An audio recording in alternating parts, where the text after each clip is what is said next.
Hello दोस्तों। तो आज की इस वीडियो में हम एक बहुत ही इम्पोर्टेंट टॉपिक के बारे में बात करेंगे, जो कि है मल्टीप्लिकेशन ऑफ टू मैट्रिसेस। दो मैट्रिक्स को कैसे मल्टीप्लाई करते हैं। तो लेट्स स्टार्ट दिस वीडियो। तो पहले हम ये देखते हैं कि दो मैट्रिक्स को मल्टीप्लाई करने पे जो कंडीशन ज़रूरी होती हैं, मतलब कुछ कंडीशंस होती हैं, तो वो क्या होती हैं। तो पहली कंडीशन जो होती है वो होती है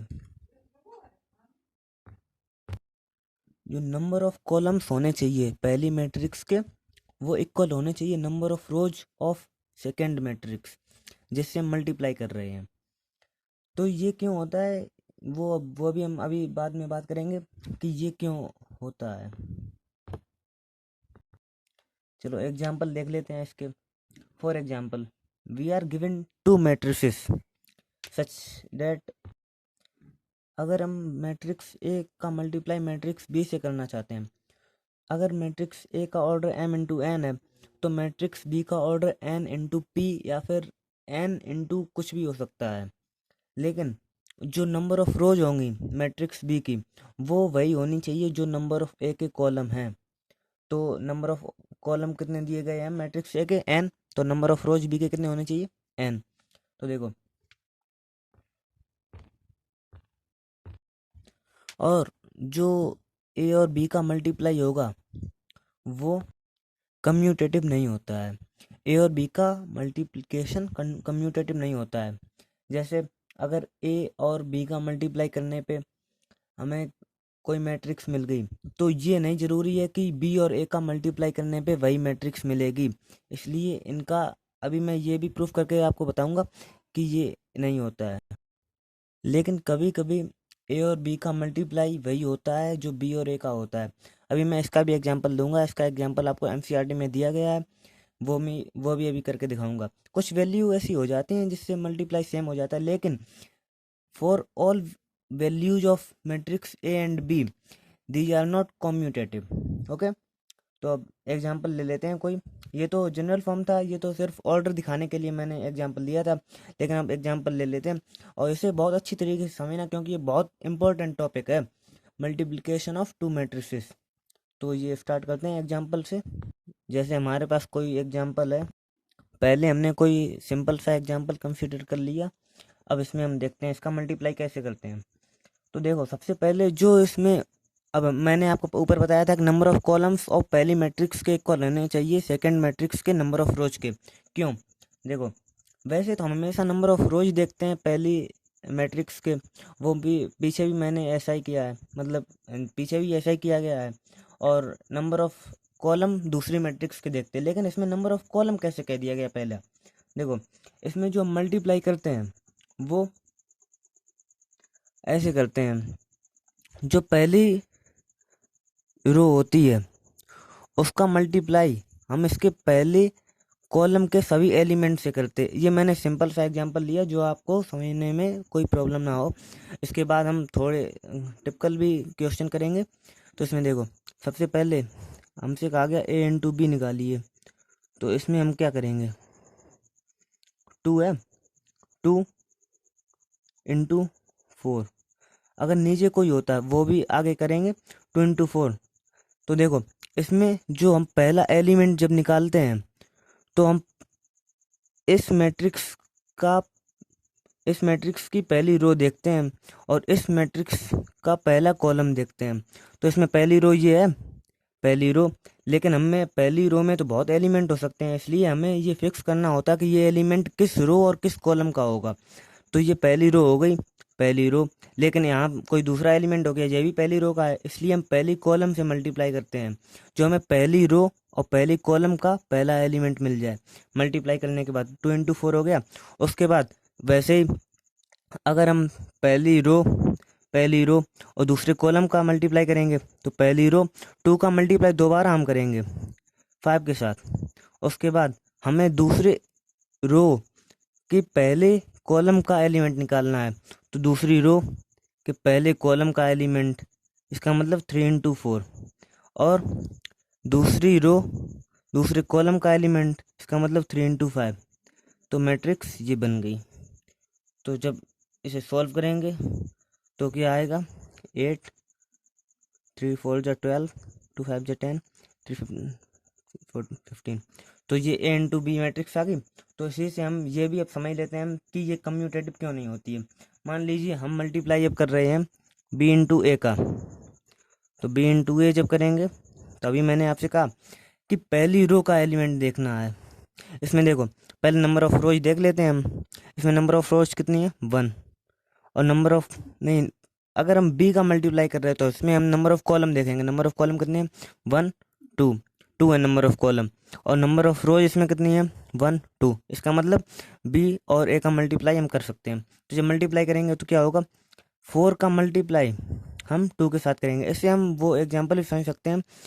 हम ऐसे इधर लिखते हैं एक और दोबारा, जो इजी हो जाए समझने में। तो देखो इसमें हमने अभी क्या कहा कि पहली रो और पहले कॉलम का एलिमेंट, पहला एलिमेंट निकालने के लिए हम क्या करते हैं, इसमें हम करेंगे पहली रो का मल्टीप्लाई कर देंगे पहले कॉलम से। तो ये क्या हो जाएगा, 4 इंटू 2। देखो अब अगर इसमें दूसरी रो तो इसमें है नहीं। अगर दूसरे कॉलम का एलिमेंट है तो उसका भी मल्टीप्लाई हम कर देंगे दूसरी रो से, लेकिन दोनों को हम ऐड कर देंगे। अभी हम ये भी बाद में देखते हैं। 4 इंटू 2, उसके बाद 5 इंटू 3। अभी इससे हमें एक चीज़ और पता चलेगी, अभी देखना। उसके बाद हम क्या करते हैं, ये तो निकल आया, लेकिन अब इसमें हमें पहली रो का मल्टीप्लाई पहले हमने कॉलम से कर दिया, लेकिन अब इसके बाद हम अब कुछ नहीं करेंगे। देखो क्यों, ये भी समझते हैं।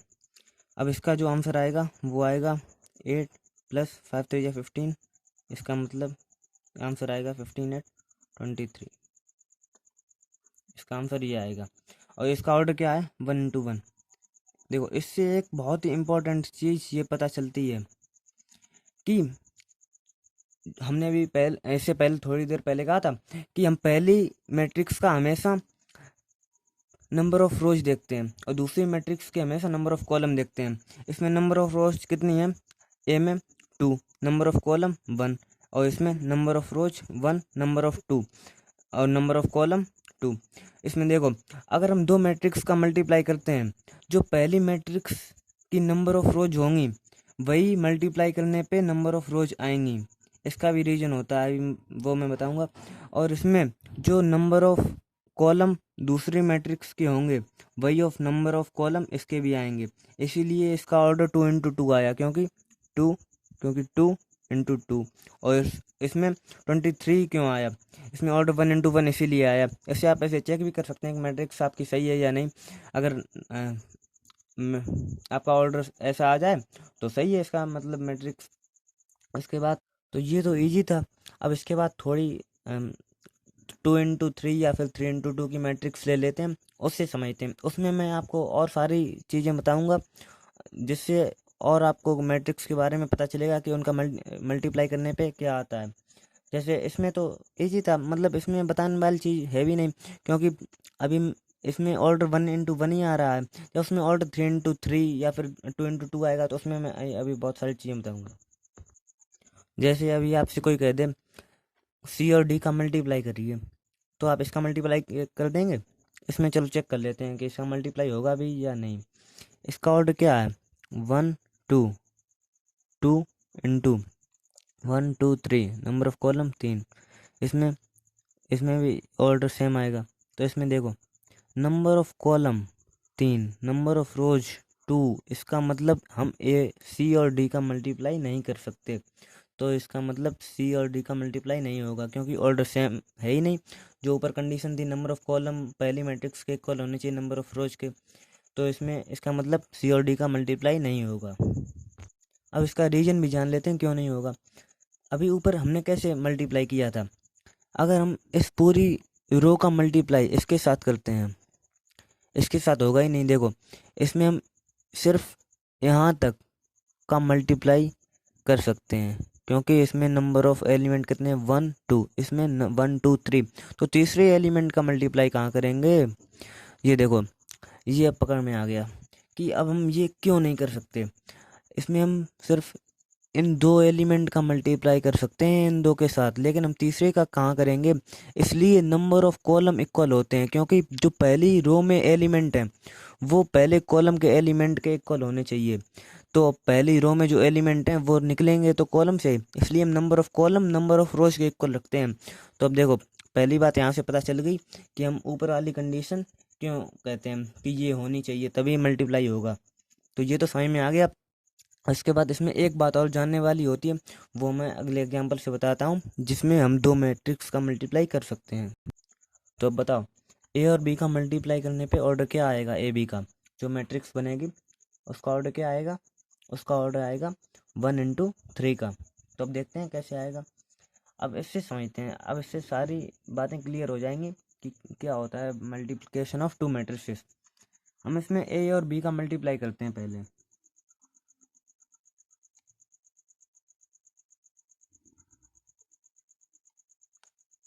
तो अब देखो, इसमें हम पहली रो का मल्टीप्लाई करते हैं पहले कॉलम से, जो पहला एलिमेंट है करस्पॉन्डिंग एलिमेंट से मल्टीप्लाई करते हैं, पहले का पहले से, दूसरे का दूसरे से, और दोनों का सम कर देते हैं पहला एलिमेंट निकालने के लिए। दोबारा सुनिए, पहली रो का मल्टीप्लाई पहले कॉलम से करते हैं पहले एलिमेंट के लिए, और जो पहला एलिमेंट है उसका मल्टीप्लाई इससे करेंगे और दूसरे का दूसरे से, और दोनों का सम कर देंगे मल्टीप्लाई करने के बाद। जैसे देखिए यहाँ पे 2 × 3 + 3 × 0, ये पहला एलिमेंट है सिर्फ। और इसके बाद पहली रो का मल्टीप्लाई हम दूसरे कॉलम से करेंगे पहला एलिमेंट निकालने के लिए।